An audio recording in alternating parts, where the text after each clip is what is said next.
بسم اللہ الرحمن الرحیم مولا صلی وسلم دائما ابدا علی حبیبک خیر۔ آج کا درس میاں بیوی کے حقوق اور اولاد کے حقوق کے حوالے سے ہوگا، اور کل زکوٰۃ کے حوالے سے انشاءاللہ ہماری گفتگو ہوگی۔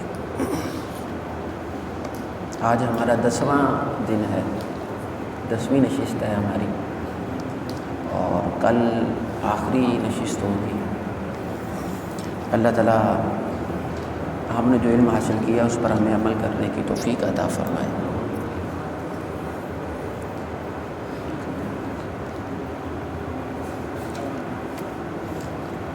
اکیسواں پارہ سورہ روم، سورہ نمبر 30 اور اس کی آیت نمبر 21 پارہ نمبر 21 سورہ نمبر 30 اور آیت نمبر 21 روم 30 نمبر سورہ نمبر 30، سورت کا نام ہے سورت روم،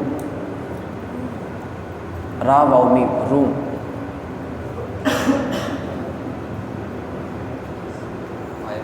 آیت نمبر 21 پارہ نمبر 21 سورہ نمبر 30 آیت نمبر 21۔ اللہ تعالیٰ نے ارشاد فرمایا وَمِنْ آیَاتِهِ، اور اس کی نشانیوں میں سے ہے، یعنی اللہ تعالیٰ کی نشانیوں میں سے ہے، ان خلق لکم من انفسکم، کہ اس نے تمہارے لیے تمہاری ہی جنس سے جوڑے پیدا فرمائے، تمہارے ازواج پیدا کیے، بیویاں، مردوں کے لیے بیویاں اور بیویوں کے لیے مرد، جوڑے پیدا فرمائے۔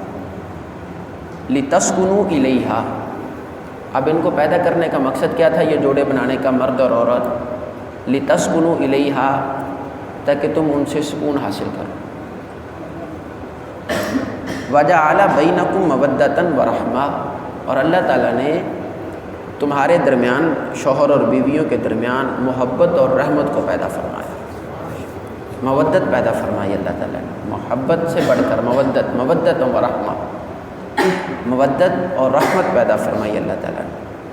ان فی ذالک لآیات لقوم یتفکرون، بے شک اس میں نشانیاں ہیں غور و فکر کرنے والوں کے لیے۔ سورۃ نساء شریف میں بھی اللہ تعالیٰ نے میاں اور بیوی کے حق کے بارے میں بیان فرمایا۔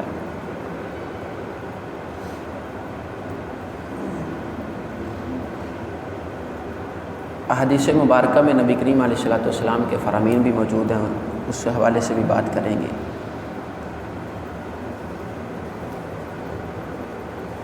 میاں بیوی کا یہ جو رشتہ ہے، یہ اللہ تعالیٰ کی نشانیوں میں سے ایک نشانی ہے، یہ کوئی عام رشتہ نہیں ہے۔ سب سے پہلا بننے والا رشتہ میاں اور بیوی کا رشتہ ہے۔ حضرت آدم علیہ السلام کو اللہ تعالیٰ نے سب سے پہلے بیوی عطا کی ہے، کائنات کا سب سے پہلا رشتہ ہے۔ ماں باپ، بہن بھائی، یہ سارے اس کے بعد ہیں، سب سے پہلا رشتہ میاں اور بیوی کا رشتہ ہے۔ آج کہتے ہیں جی یہ تو رشتہ بڑا کمزور رشتہ ہے، یہ رشتہ بہت مضبوط رشتہ ہے، اس پر اس کو سمجھیں۔ اللہ نے فرمایا یہ اللہ تعالیٰ کی نشانیوں میں سے ایک نشانی ہے، یہ کوئی عام بات نہیں، اللہ تعالیٰ کی نشانی ہے آپس میں رشتے بنا دینا۔ اور اس رشتوں کا مقصد کیا ہے؟ آج ہم جب بات کرتے ہیں تو کہتے ہیں کہ جو یہ ایسا ایک لڈو ہے، جو کھائے وہ بھی پچھتائے، جو نہ کھائے وہ بھی پچھتائے۔ شادی کر کے بندہ پھنس جاتا ہے، شادی کر کے معاملات اور بڑی مشکل لائف ہو جاتی ہے۔ اگر قرآن کے مطابق لائف کو گزارا جائے، نبی کریم علیہ الصلوۃ والسلام کے فرامین کے مطابق زندگی گزارنے کا اگر طریقہ اگر پوچھا جائے تو قرآن کہتا ہے لِتَسْكُنُوا إِلَيْهَا، اللہ تعالیٰ نے بیویاں اس لیے بنائی تاکہ تم ان سے سکون حاصل کرو۔ ہاں، بیویوں کو اللہ تعالیٰ نے سکون کے لیے بنایا ہے، سکون حرام کرنے کے لیے نہیں بنایا۔ اور نبی کریم علیہ الصلوۃ والسلام نے فرمایا کہ بہترین بیوی وہ ہے جب شوہر اس کو دیکھے تو وہ شوہر کو خوش کر دے، شوہر اس کو دیکھے تو وہ شوہر کی طرف دیکھ کر مسکرائے، ایسا نہ ہو کہ شوہر اس کو دیکھے تو وہ آگے سے آنکھیں دکھا رہی ہو کہ خبردار اگر کوئی بات کی تو۔ اچھی بیوی وہ ہے، نبی کریم علیہ السلام نے فرمایا جو شوہر اس کی طرف دیکھے تو شوہر کو خوش کر دے، شوہر کی فرما بردار ہو، اطاعت کرنے والی ہو، شوہر کے مال کی حفاظت کرنے والی ہو، اور شوہر کے بعد اپنی عزت کی حفاظت کرنے والی ہو، شوہر کی عزت کی حفاظت کرنے والی ہو، نبی کریم اور نماز پنجگانہ پاکی کے دنوں میں ادا کرنے والی ہو۔ نبی کریم علیہ السلام نے فرمایا جس عورت میں یہ خوبیاں ہوگی اللہ تعالیٰ اس کو اختیار دے گا جنت کے جس دروازے سے چاہے وہ چلی جائے، جس دروازے سے اس کا دل چاہے، 8 دروازوں میں سے جس سے اس کا دل چاہے وہ جنت میں چلی جائے، جس میں یہ خوبیاں ہوں گی۔ اور جو شوہر کو تنگ کرنے والی ہے جنت میں حوریں اس پر لعنت ڈالتی ہیں، وہ کہتی ہیں کہ تجھ پر اللہ تعالیٰ کی لعنت ہو، یہ جو مرد ہے یہ اللہ تعالیٰ کا نیک بندہ ہے، جنتی ہے، تو اس کو تنگ کرتی ہے، کچھ دن یہ تمہارے پاس ہے، اس کے بعد یہ ہمارے پاس آنے والا ہے۔ تو حوریں بھی مردوں کے لیے دعائیں کرتی ہیں۔ اللہ تعالیٰ نے مرد ایک ایسی مخلوق پیدا فرمائی ہے، اور یہ اللہ تعالیٰ کی نشانیوں میں سے ایک نشانی ہے میاں بیوی کا رشتہ۔ وَمِنْ آیَاتِهِ، اللہ تعالیٰ کی نشانی ہے۔ اب میاں بیوی کی نشانی تو بندہ جب کسی نشانی کو دیکھے تو جس کی نشانی ہو تو وہ چیز یاد آئے نا، جیسے صفا مروہ اللہ تعالیٰ کی نشانیوں میں سے ہے، ان الصفا والمروۃ من شعائر اللہ، اللہ تعالیٰ کے شعار۔ قربانی کے جانور یہ اللہ تعالیٰ کی نشانیوں میں سے ہے۔ حضور نبی کریم صلی اللہ علیہ وآلہ وسلم کی ذات اللہ تعالیٰ کی نشانیوں میں سے ہے، اللہ تعالیٰ کی بہت بڑی نشانیوں میں سے آقا کریم علیہ الصلوۃ والسلام کی ذات مبارکہ بھی۔ اور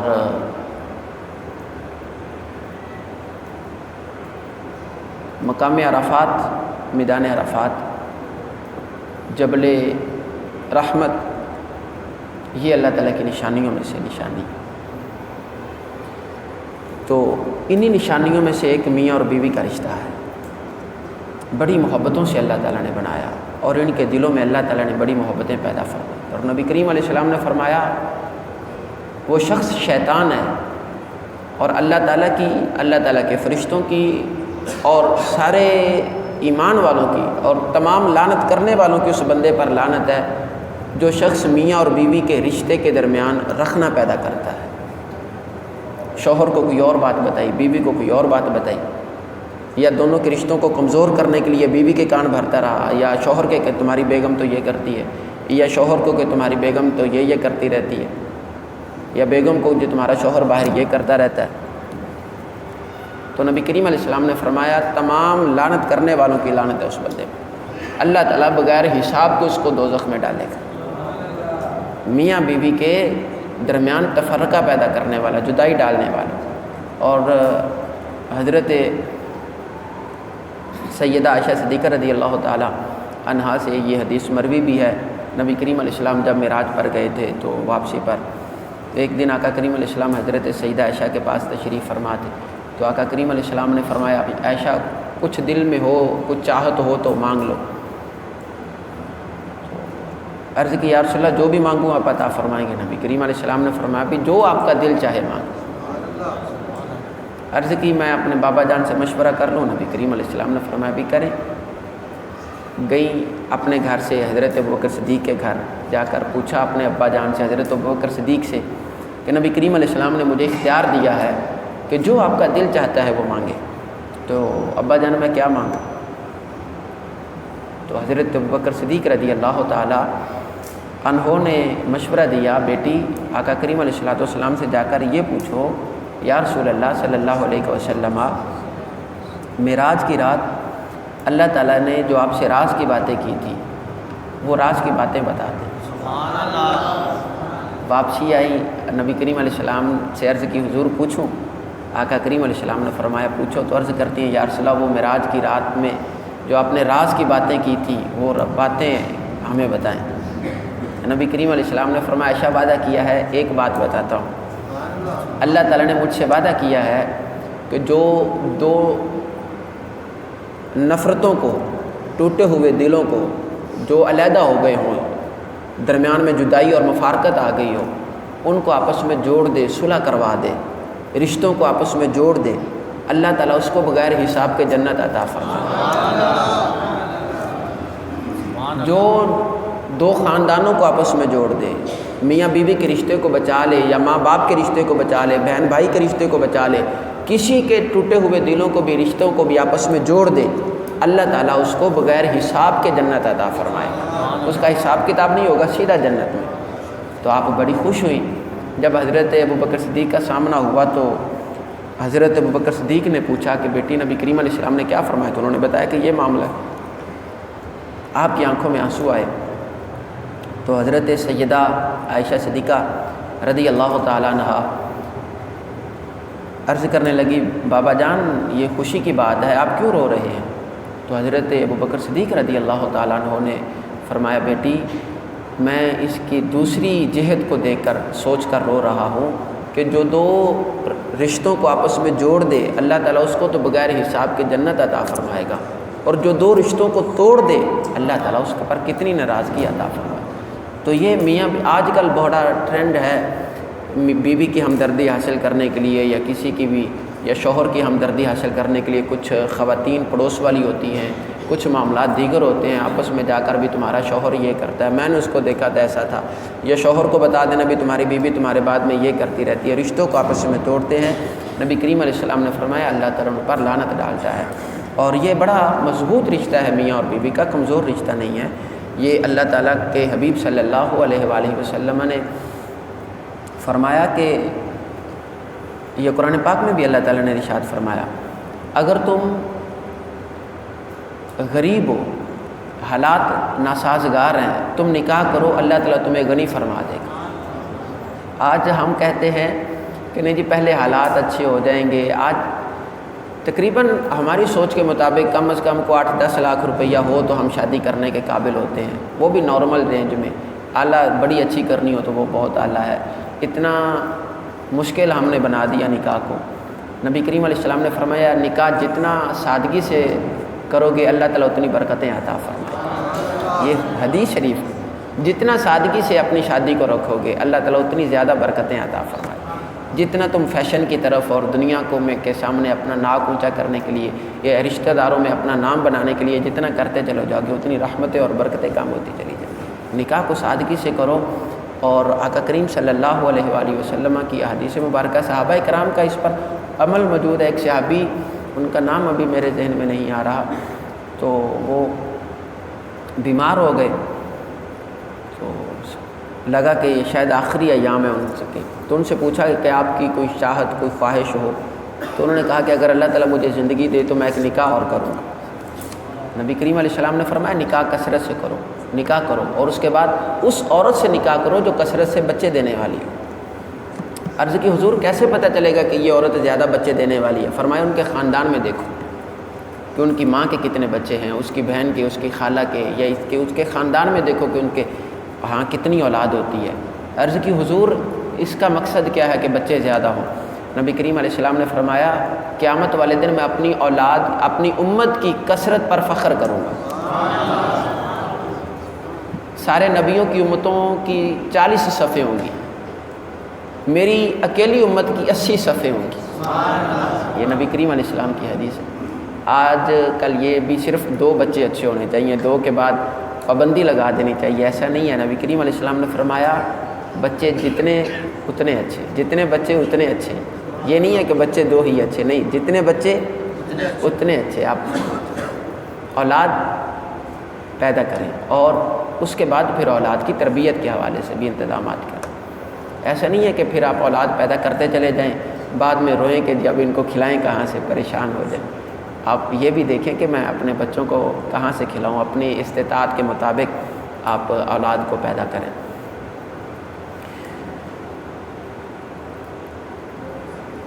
الرجال قوامون علی النساء قرآن کا حکم ہے۔ اللہ تعالیٰ نے فرمایا کہ اللہ تعالیٰ نے مردوں کو عورتوں پر حاکم بنایا ہے، مردوں کو عورتوں پر قوامون،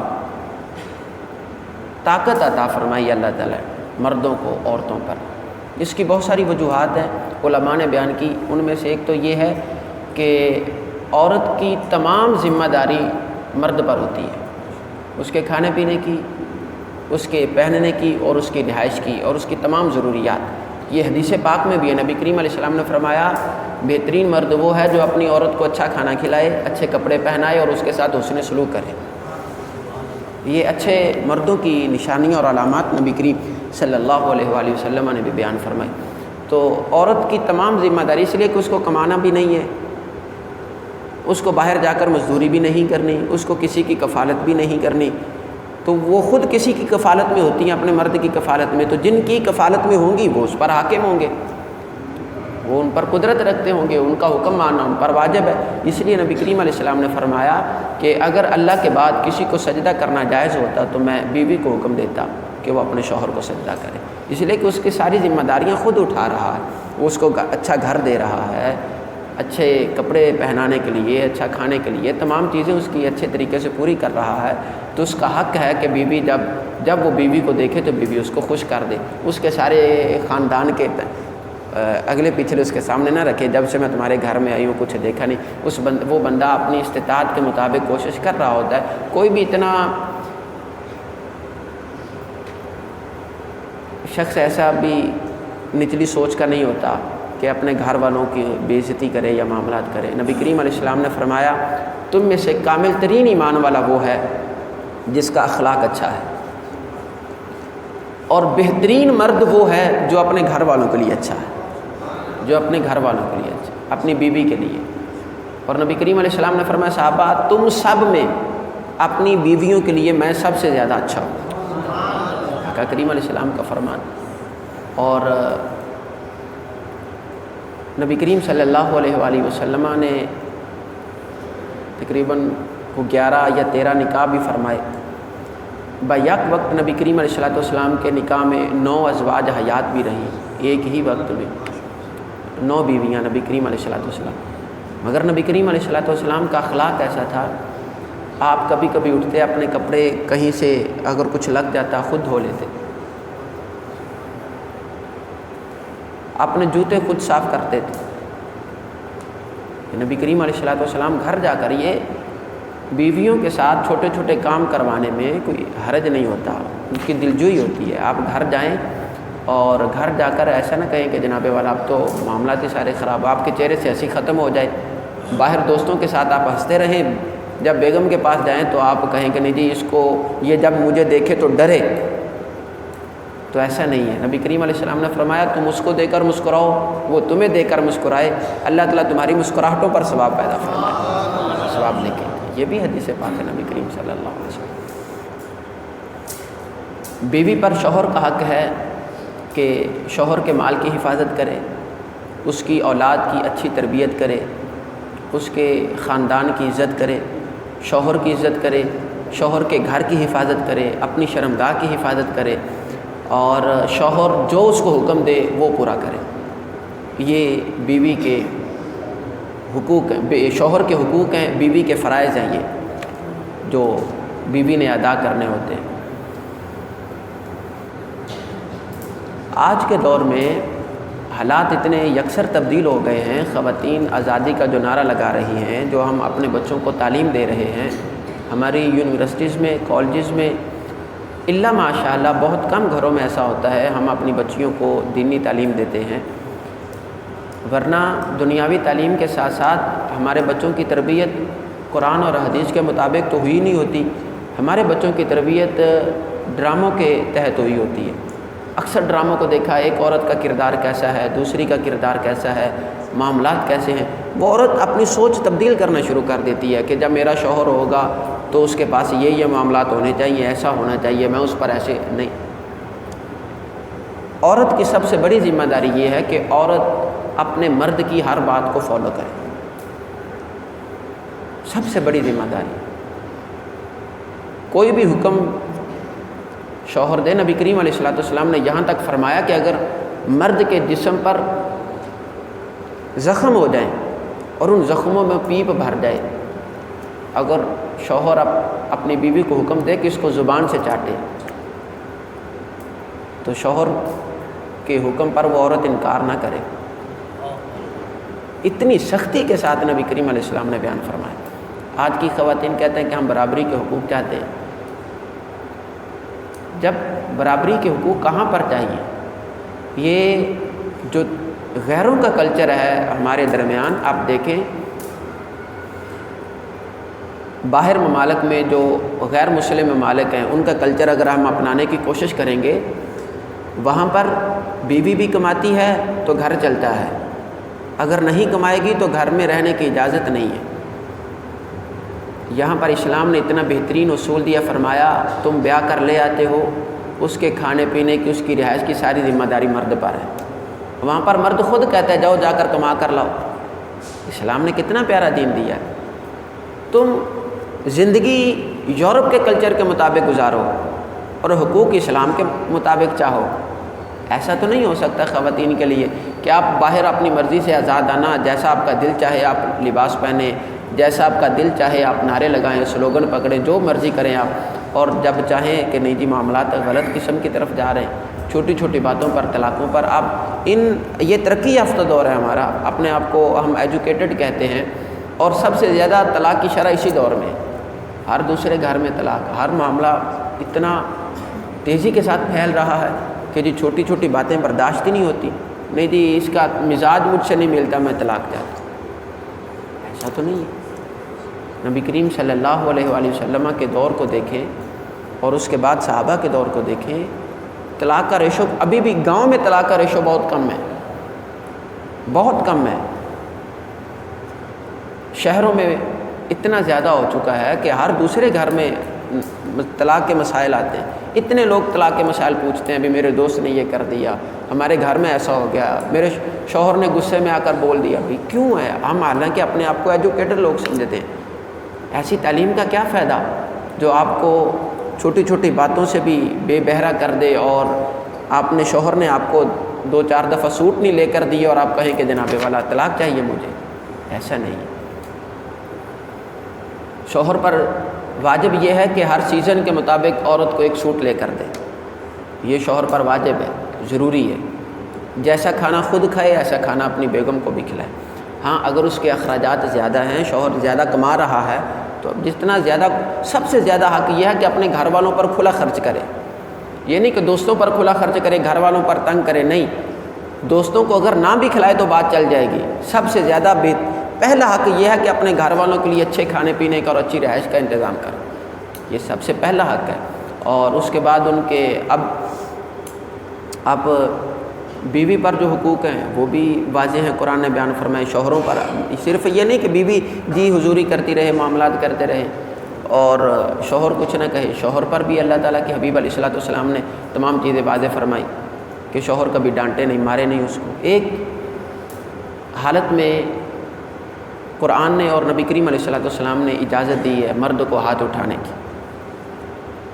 اس کی علماء نے اس لفظ کی وضاحت کی ہے کہ جب عورت غیر مردوں میں التفات کرے، اپنے مرد میں، اپنے شوہر میں توجہ نہ کرے، غیر مرد کی جانب جب توجہ شروع کر دے تو شوہر اس کو سمجھائے.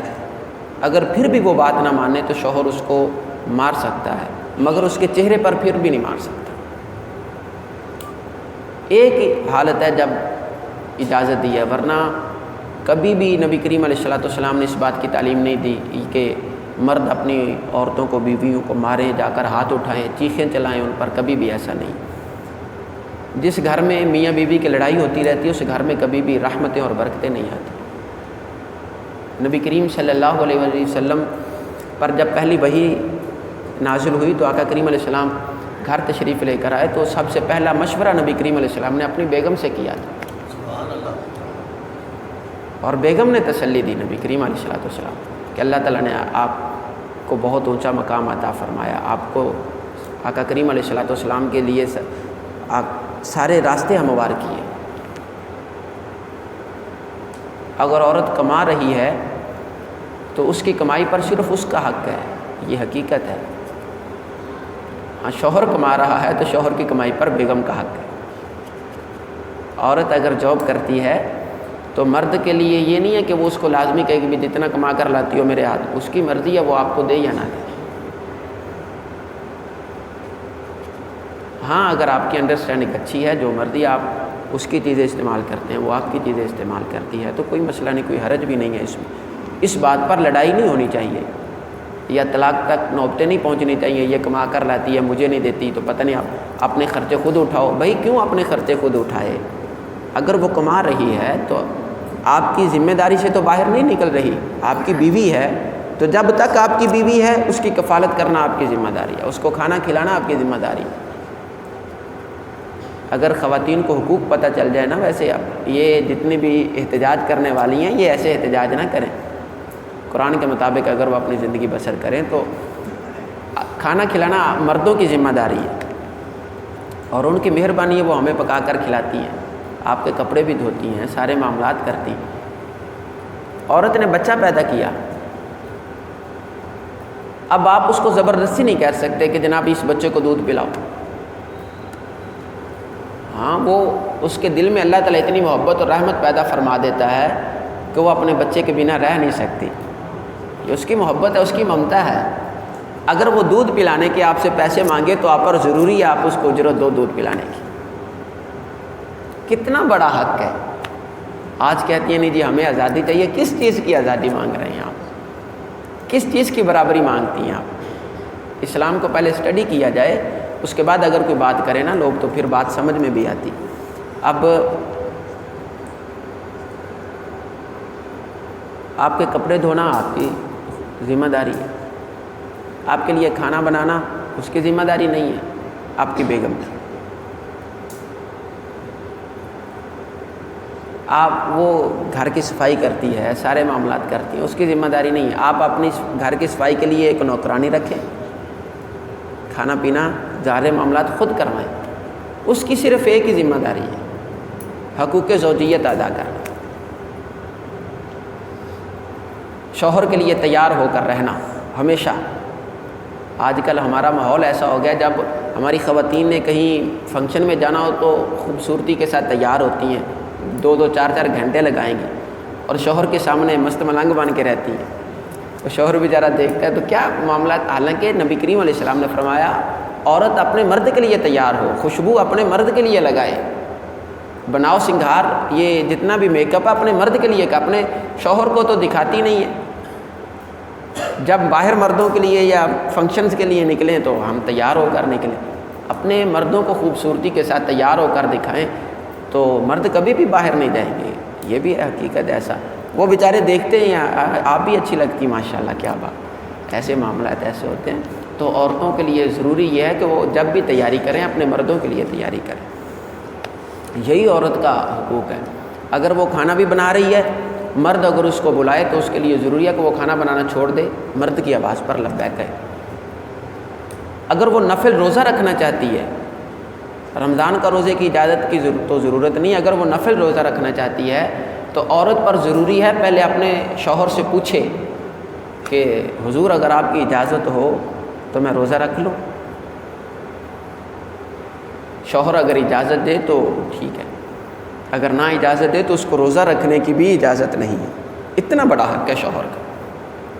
اگر اس نے شوہر کی اجازت کے بغیر نفلی روزہ رکھ لیا، مرد اگر اس کو دن میں بلائے حقوق زوجیت یا عمل زوجیت کے لیے تو اس کے لیے ضروری ہے کہ شوہر کے پاس چلی جائے اور اپنے روزے کی بعد میں قضا کرے، اس لیے کہ اگر مرد کے بلاوے پر اگر وہ نہیں جائے گی تو مرد کہیں باہر یا اس کا ذہن کہیں اور چلا جائے تو اس سے برائی کے راستے کھلیں گے۔ نبی کریم علیہ السلام نے فرمایا نکاح کرو یہ نظروں کو نیچا کر دیتا ہے، نکاح کرو یہ نظروں کو۔ ہم کہتے ہیں کہ نہیں، نکاح آخری عمر میں جا کر 30-32 سال کی عمر میں کریں گے، جب تک سارا کچھ دیکھ چکے ہوتے ہیں ہمارے بچے، اور والدین کو بھی پتہ ہے کہ ہمارے بچے کیا کر رہے ہوتے ہیں، صرف وہ کبوتر کی طرح آنکھیں بند کر کے بیٹھے ہوئے ہوتے ہیں۔ حالانکہ جب اولاد کالج میں یونیورسٹی میں پڑھ رہی ہوتی ہے، والدین کو پتہ ہے کہ ہماری اولاد کیا کر رہی ہے، جب ان کے ہاتھوں میں ہم موبائل دے دیتے ہیں سارا کچھ پتہ ہے والدین کو۔ تو اسی لیے نبی کریم علیہ السلام نے فرمایا جب وہ جوان ہو جائیں، بالغ ہو جائیں، سمجھدار ہو جائیں، آپ ان کا نکاح کریں، شادی کریں ان کی۔ جیسے آپ جلدی شادی کریں گے ان کی خواہشات بھی کم ہوں گی، ان کے معاملات بھی کم ہوں گے. جب تک آپ کو وہ ان کو دوسروں پر توجہ ڈالنے کی ضرورت ہی نہیں پڑے گی. گھر اس کی اپنی بیگم موجود ہے, اس کی گھر سے ضروریات پوری نہیں ہوتی, وہ باہر ہی دیکھے گا نا, چاہے بچی ہے یا بچہ ہے, جو بھی معاملات ہیں. راستے ہم نے ہموار کیے ہیں برائیوں کے. اگر ہم نکاح کو آسان اور جلدی کریں شریعت مطہرہ کے مطابق, اگر جیسے ہمارے پاکستان کے قانون کے مطابق 18 سال کی عمر میں بچے اور بچی کا نکاح کرنا چاہیے, تو 18 سال کی عمر کو کم نہیں ہے. بچہ میچور ہو جاتا ہے 18 سال کی عمر میں, اور اس عمر میں 20-22 سال کی عمر میں بھی اگر آپ نکاح کریں تو ویلڈ ہے. آپ نکاح کرتے, نکاح کے بعد بچے پڑھتے رہیں, کیا مسئلہ ہے؟ اگر آپ 30 سال تک بغیر نکاح کے اپنے بچے کے اخراجات اٹھا سکتے ہیں, تو نکاح کے بعد آپ اپنے بچے کے اخراجات نہیں اٹھا سکتے. آپ اپنے بچے کے لیے سارے معاملات کرتے ہیں, بھی یہ بھی ہو جائے وہ بھی ہو جائے, تو نکاح کے بعد بھی تو کریں نا. اللہ تعالیٰ نکاح کی برکت سے رزق میں برکتیں پیدا فرما دیتا ہے. یہ ایسا نہیں ہے کہ آپ نکاح کریں گے معاملات خراب ہو جائیں گے. ضروریات ہر بندے کی پوری ہو جاتی ہیں. جب تک خواہشات بڑھتی ہیں, دوسری چیزوں کو بندہ دیکھتا ہے. آپ دیکھیں جن لوگوں نے جلدی شادی کی ہے, 20-22 سال کی 25 سال کی عمر میں, وہ کتنی خوشحال زندگی گزارتے ہیں. اکثر لوگ ایسے دیکھا ہو. اور اس عمر میں بچے اپنے والدین کو مجبور نہیں کرتے کہ میرا نکاح وہاں کریں. حقیقت ہے والدین جلدی شادی کریں, بچے کبھی بھی آپ والدین کے سامنے کھڑی نہیں ہوں گے کہ نہیں جی میں نے یہاں تو نکاح کرنا ہی نہیں ہے, وہیں کرنا ہے, ورنہ میں خودکشی. آج تو معاملات ہی تھوڑے چھوٹے چھوٹے ہیں, دھمکیاں دیتے ہیں بچے, وہیں کرو ورنہ خودکشی کر لوں. لا حول ولا قوت الا. آپ جلدی کریں نا, بچوں کو اتنا سوچنے کا موقع ہی نہ دیں. اس حد تک کیوں پہنچتے ہیں بچے جب ہم ان کی ضروریات کو پورا نہیں کرتے. ہمارے بچے ہمارے سامنے راتوں کو جاگتے رہتے ہیں, موبائل پہ لگے رہتے ہیں, سارے معاملات ہوتے رہتے ہیں. ہم کہتے ہیں کوئی مسئلہ نہیں, بچے ہیں لگے رہے. کیوں لگے رہے ہیں؟ آپ ان کے ہاتھوں سے موبائل چھین لیں. رات کو جب سونے لگتے ہیں موبائل اپنے پاس لے کر رکھیں. کیا کرنا ہے بچوں نے رات کو موبائل آپ لے کر رکھیں اپنے پاس. صبح جب جانے معاملات ہے, جو بھی ان کی ضرورت ہے آپ ان کو لے کر دیں, پوری کر دیں ان کی ضرورت. ہم خود ان کے ہاتھوں میں, ٹھیک ہے پرائیویسی یا بند کمرے میں بچہ یا بچی جو کچھ بھی کر رہے ہیں, نو پرابلم. کیا ہمیں نہیں پتہ کہ کیا معاملات ہوتے ہیں؟ یونیورسٹیوں سے آپ بھی گزرے ہیں, کالجز میں آپ بھی جاتے ہیں, اسکول سے آپ کا تعلق ہے, سارے معاملات ہیں, ہمیں بھی پتہ ہے کیا معاملات ہوتے ہیں. ہم ذکر اس کا نہ کریں یا معاملات اس کے ڈسکس نہ کریں, اور اپنے آپ کو ان معاملات ڈسکس کرنے سے ہم اپنی بےزتی محسوس کریں, تو یہ پھر ہمارے اعمال ہیں نا, ہمارے سامنے آتے ہیں. اگر آپ رات کو اپنے بچوں یا بچیوں کے ہاتھوں سے موبائل لے لیں تو کیا حرج ہے؟ آپ ان کو رات کو کوئی کتاب دے دیں پڑھیں, نبی کریم علیہ السلام کی سیرت کی کتاب دیں پڑھیں. خواتین کو جتنی بھی بچیاں ان کو حضرت خدیجۃ الکبریٰ کی سیرت پڑھائیں, حضرت سیدہ عائشہ صدیقہ کی سیرت پڑھائیں, حضرت سیدہ فاطمہ الزہرا سلام اللہ علیہا کی سیرت پڑھائیں کہ کائنات کی مالک ہو کر کس طرح حضرت مولا علی کی زوجیت میں رہی ہیں. آپ اتنے کام کیے ہیں حضرت مولا علی کے گھر میں کہ ہاتھوں پہ چھالے پڑ گئے تھے. فرشتے جس کے گھر کی نوکری کرتے ہیں وہ خاتون خود اپنے گھر میں جھاڑو بھی دے رہی ہے, دیواروں پر لیپا پوچھی بھی کر رہی ہے, چکی بھی خود چلاتی ہے. یار یہ کچھ تھوڑا کام ہے. کتنی عمر میں شادی ہوئی تھی؟ نہیں, 15 یا 16 سال کی عمر. حضرت مولا علی کی عمر 21 سال. نبی کریم صلی اللہ علیہ وسلم نے جب پہلا نکاح کیا 25 سال عمر ہے. آپ پڑھ کر دیکھیں تاریخ کو, کس کس عمر میں کس کس کی شادی ہوئی. 30-32 سال کی عمر میں تو ان کے بچے جوان ہو جاتے تھے. ہم کہتے ہیں کہ نہیں جی اچھی جاب ہوگی, تو جب تک یہ معاملات ہمارے اندر سے تبدیل نہیں ہوں گے ہم نہیں بدل سکتے اپنی نوجوان نسل کو گمراہی کی طرف جانے سے. اور سب سے برا حال ہمارا جو ہوا ہے وہ حقیقت ہے یہ موبائل آنے کی وجہ سے ہوا. ہمیں بھی اس بات کا ادراک ہے, مگر ہم پھر بھی مجبور ہیں اپنے بچوں کو دینے پہ.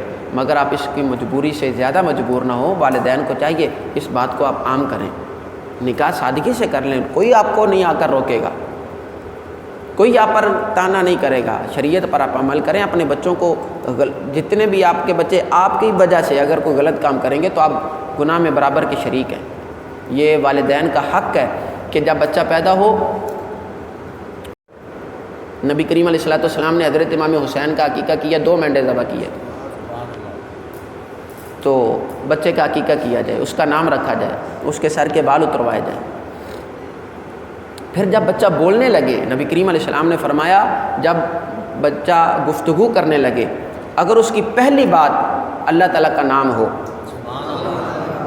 اللہ تعالیٰ آخری بات اس کی زبان پر کلمہ جاری فرما دے، اور جس کی پہلی اور آخری بات اللہ تعالیٰ کا نام یا کلمہ ہو جائے، اللہ تعالیٰ اس کو بغیر حساب کے جنت عطا فرمائے۔ ہمارے بچے بولنا شروع کرتے ہیں، وہ ہمیں دیکھتے ہیں نا ابھی ہم کیا کر رہے ہیں، تو ہمارے بچے ویسا کرتے ہیں، بولتے بھی ویسا ہے۔ اگر ہم بد زبانی کرتے ہیں یا فحش کلامی کرتے ہیں، گالیاں دیتے ہیں، ہمارے بچے بھی ویسے ہی بدتمیز اس طرح کے پتہ نہیں کیا کیا الفاظ بولتے ہیں ہمارے بچے۔ تو ہم خوش ہوتے ہیں، آج ماشاءاللہ ہمارے بچے نے یہ گالی دی، آج ماشاءاللہ ہمارے بچے نے مجھے یہ کہا، مجھے ایسا کیا۔ ہم خود اپنے بچوں کو بگاڑ لیتے ہیں۔ اپنے بچوں کی اچھی تربیت کرنا یہ والدین کا حق ہے۔ اور پھر نبی کریم علیہ السلام نے فرمایا جب جوان ہو جائیں ان کا نکاح کر دیں۔ یہ والدین کا فرائض میں شامل ہے، یہ اولاد کا حق ہے کہ ان کا نکاح کر دیں۔ ہم کہتے ہیں کہ نہیں کوئی مسئلہ نہیں، سوچتے جائیں سوچتے جائیں۔ جتنے جلدی نکاح ہوں گے، جتنی سادگی سے ہوں گے، اتنی ہمارے معاشرے میں آسانیاں پیدا ہوں، گناہ کم ہو جائیں گے۔ ایک بندہ شادی شدہ ہے، نبی کریم علیہ السلام نے فرمایا یہ نگاہوں کو جھکا دیتا ہے نکاح۔ جب نبی کریم علیہ السلام نے فرمایا نگاہوں کو جھکا دیتا ہے تو پھر کیوں نہیں؟ اگر بندہ ایک کے بعد دوسری شادی بھی کرنا چاہے تو شریعت نے اجازت دی ہے۔ اگر آپ کی ضروریات ایک عورت سے پوری نہیں ہو رہی تو آپ دوسری شادی کر لیں۔ اگر آپ اس کے اخراجات اٹھا سکتے ہیں، معاملات کر سکتے ہیں، نکاح کریں، نبی کریم علیہ السلام کی سنت ہے۔ اور یہ نکاح ایک بات کی میں وضاحت کروں، فرض بھی ہوتا ہے، سنت بھی ہے اور حرام بھی ہے نکاح۔ جی، جب شخص جوان ہو جائے اور وہ اپنی بیوی کے اخراجات اٹھا سکتا ہے، اتنے معاملات اس کے پاس ہیں، مال اتنا ہے، اتنا کما لیتا ہے کہ 2 وقت کی روٹی کھلا سکتا ہے۔ یہ نہیں کہ اب اس کے اخراجات میں جناب والا اچھا بڑا بنگلہ ہو، اچھی گاڑی ہو، یہ سارے معاملات تو وہ نہیں۔ 2 وقت کی روٹی، ایک سوٹ ایک سیزن میں، اور حسن سلوک، رہائش ہے وہ اس کے پاس ہے۔ جو بندہ یہ کر سکتا ہو اور جوان بھی ہے، اس شخص کو یہ یقین ہو کہ اگر میں نکاح نہیں کروں گا تو میں برائی کی طرف جاؤں گا، اگر نکاح کر لوں گا تو برائی سے بچ جاؤں گا، اس شخص پر واجب ہے کہ وہ نکاح کرے۔ اس کے لیے سنت نہیں ہے، اس کے لیے واجب ہے۔ اگر وہ نہیں کرے گا تو گناہ گار ہوگا۔ اور ایک شخص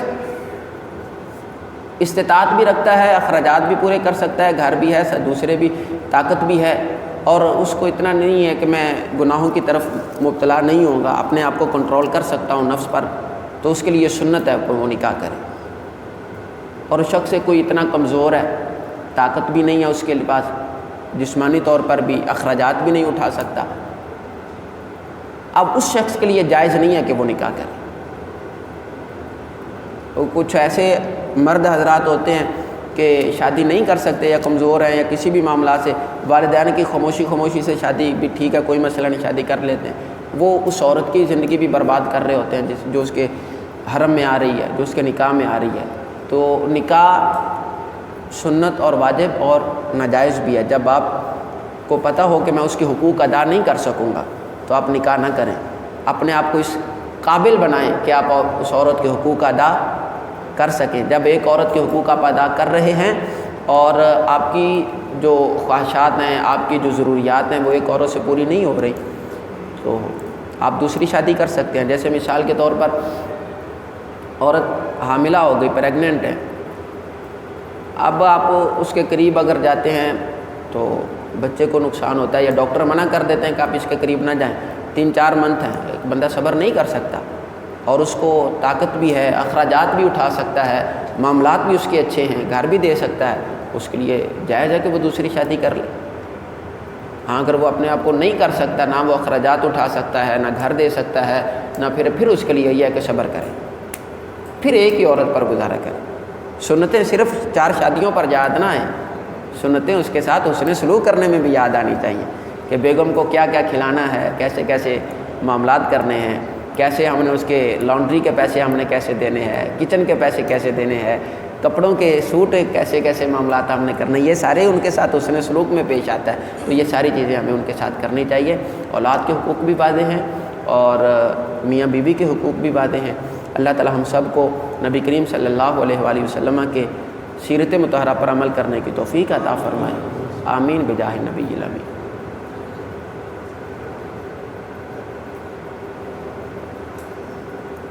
کوئی بات یا کوئی سوال؟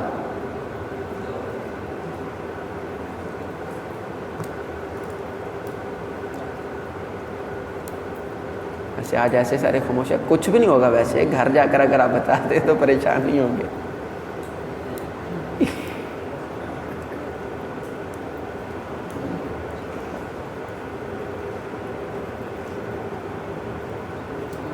بسم اللہ الرحمن الرحیم، اللہم صلی علی سیدنا و مولانا محمد وعلی آلہ وصحبہ وبارک وسلم، رب اغفر وارحم وانت خیر الراحمین۔ یا رب العالمین، ہم سب کو ایک دوسرے کے حقوق پورے کرنے کی توفیق عطا فرما، ادا کرنے کی توفیق عطا فرما، ہمارے گھروں میں محبتیں پیدا فرما، نفرتوں کو ختم فرما، ایک دوسرے کا ادب و احترام کرنے کی توفیق عطا فرما۔ یا اللہ، جن کو دنیا میں ہمارا ساتھی بنایا، جنت میں بھی ہمارا ساتھی بنا۔ یا رب العالمین، یا رحم الرحمین، ہمارے بچوں کو ہمیں اچھی تربیت کرنے کی توفیق عطا فرما، بڑھاپے میں، جوانی میں ہمارے بچوں کو ہمارا سہارا بنا۔